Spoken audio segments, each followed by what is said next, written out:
Masya Allah, Masya Allah, Masya Allah. Saudara kita ini Habib Rizik Syihab ini lagi-lagi membuat sesuatu yang seperti itu lagi. Apalagi kemudian Anda ini mau mempersiapkan dengan senjata tajam. Mau dibawa kemana umat? Mau dibawa perang? Kalau Pak Jokowi itu sebagai presiden ingin bertindak, tidak usah membentuk pasukan berani mati. Kan ada TNI, kan ada kepolisian, itu siap melindungi beliau. Jadi secara logika udah nggak masuk akal. Nomor selanjutnya, sudahlah, panjenengan itu wahai Habib Rizik, taubatlah kepada Allah kembali. Ajari umat ini yang benar. Jangan membuat seperti itu lagi, kekacauan seperti itu lagi. Ada apa lagi? Negara ini sudah aman, sudah enak hidup di Indonesia ini. Kita tidak pernah dilarang sholat, kita tidak pernah dilarang membangun masjid, membangun madrasah. Tinggal kita nih kembangkan masyarakat, dibuat mentalitas dan pikirannya secara positif dan konstruktif membangun.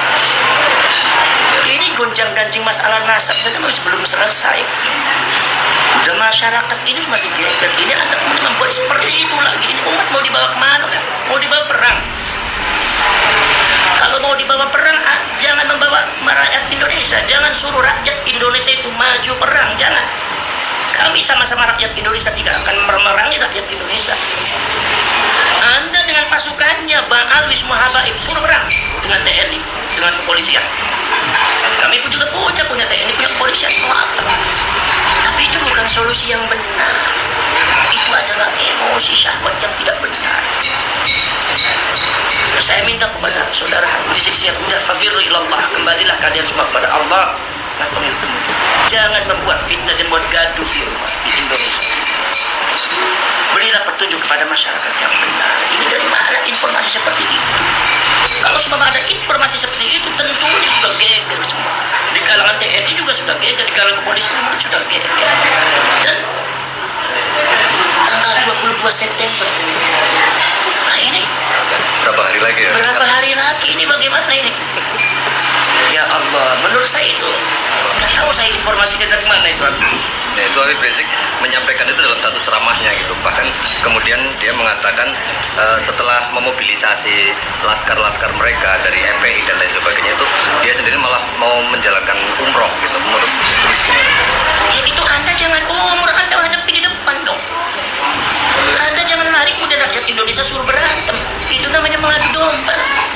Kalau Anda memang berjuang, Anda di depan dengan Pak Alwi semuanya depan. Ada itu pasukannya Jokowi kalau memang benar-benar ada.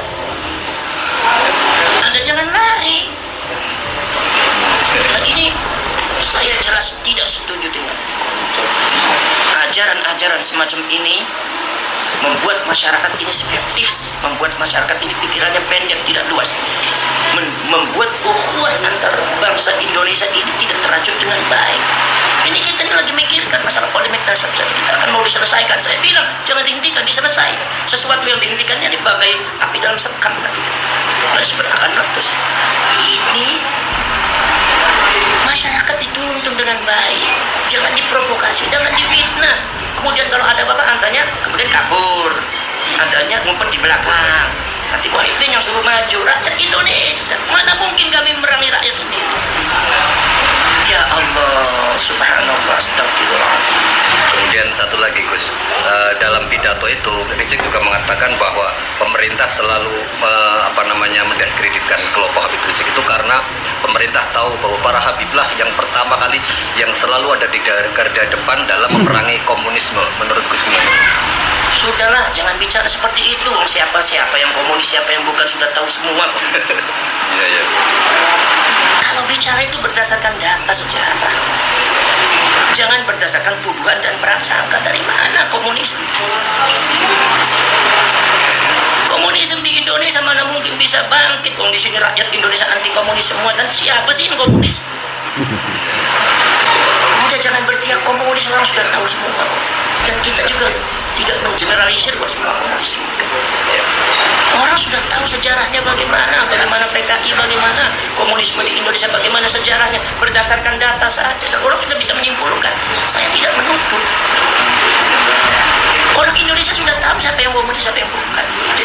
jangan ngajari. Para sejarawan sudah tahu, apalagi orang-orang NU sudah paham. Jadi tidak usahlah Anda memberikan fitnah, membakar semangat untuk rakyat untuk tidak benar. Bertanggung di depan Allah bagaimana? Siapa yang akan bertanggung jawab di depan Allah Subhanahu wa Ta'ala untuk keadaan umat semakin ini? Marilah kita selesaikan dengan baik masalah polemik nasab, kita selesaikan dengan baik. Dan tatanan bagaimana kalau memang ternyata sesuai dengan harapan kita, kita syukuri. Kalau seumpama tidak sesuai dengan harapan Anda, diakui, sudah selesai. Kita hidup bareng-bareng di Indonesia yang makmur, kita sholawatan bareng, tahlilan bareng, jadi umatnya Rasulullah yang terbaik. Kita hanya membahas itu semua kok, bukan untuk apa-apa, bukan untuk perang. Saudara-saudaraku, sebangsa setanah air yang saya cintai, saya banggakan, itu tadi wawancara sahabat kita Mas Bahril Ulum dari TV Al-Waha Channel ya, dengan Gus Abbas Buntet.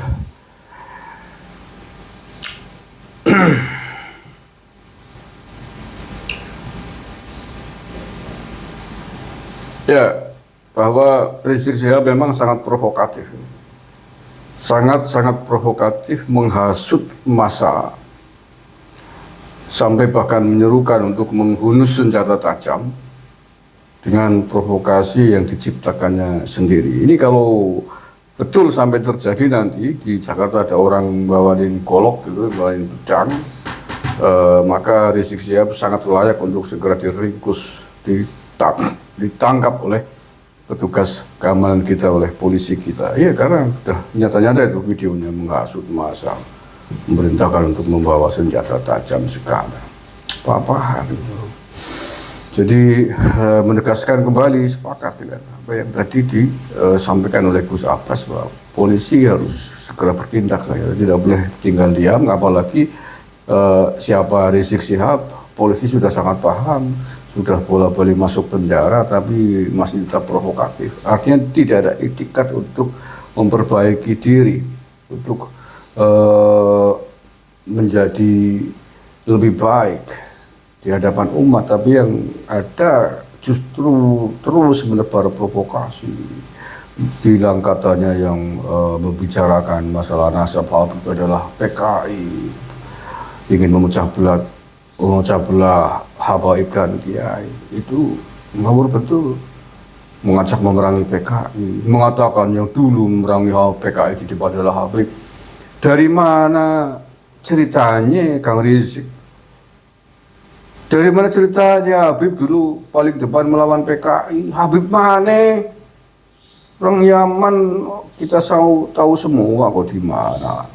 Yang menghadapi PKI ya Gigi Nusantara dulu. Bukan ente-ente yang ngumpet nggak tahu di mana.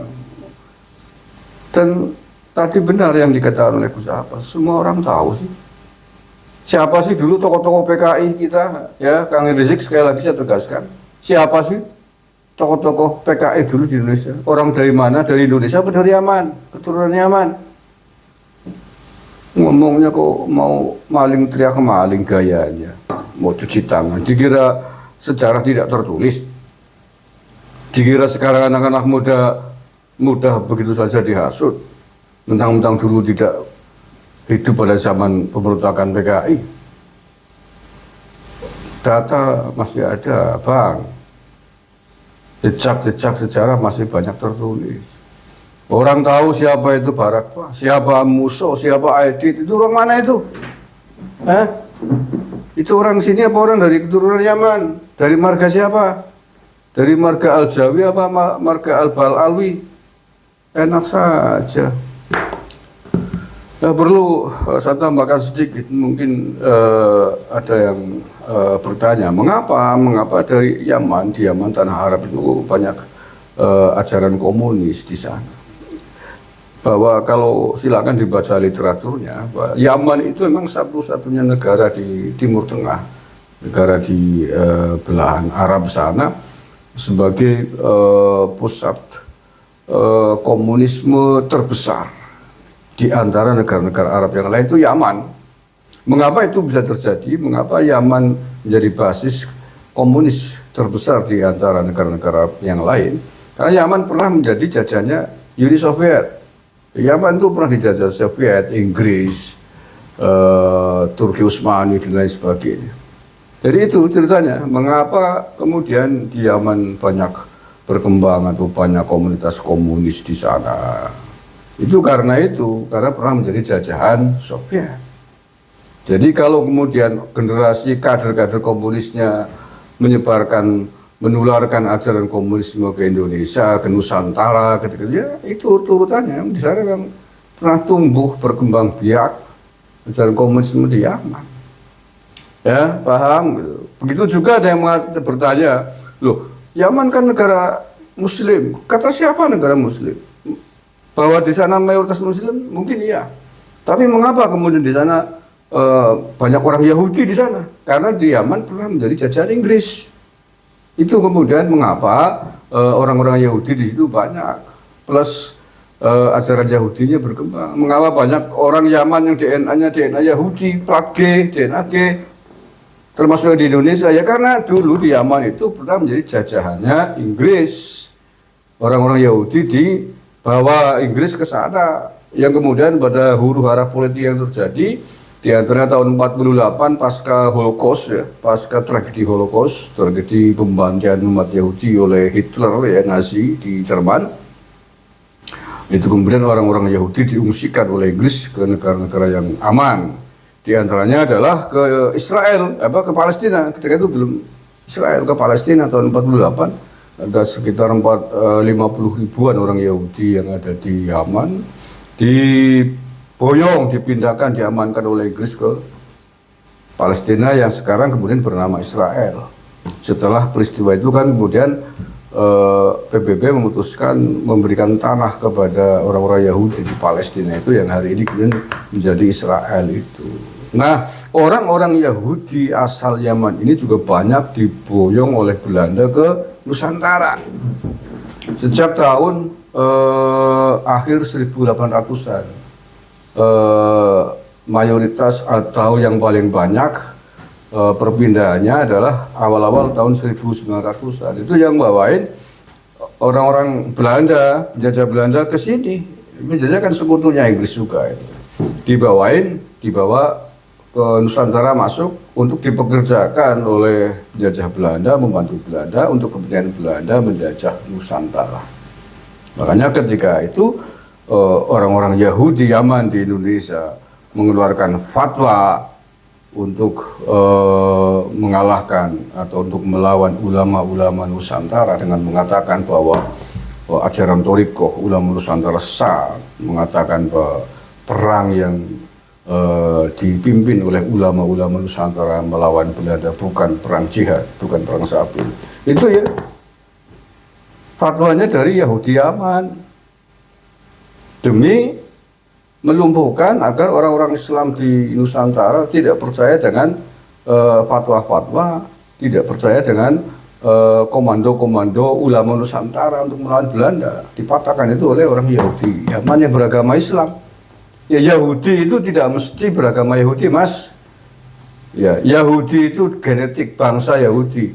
Mayoritas memang beragama Yahudi, tetapi ada juga yang beragama Islam, khususnya Yahudi yang dari Yaman ini.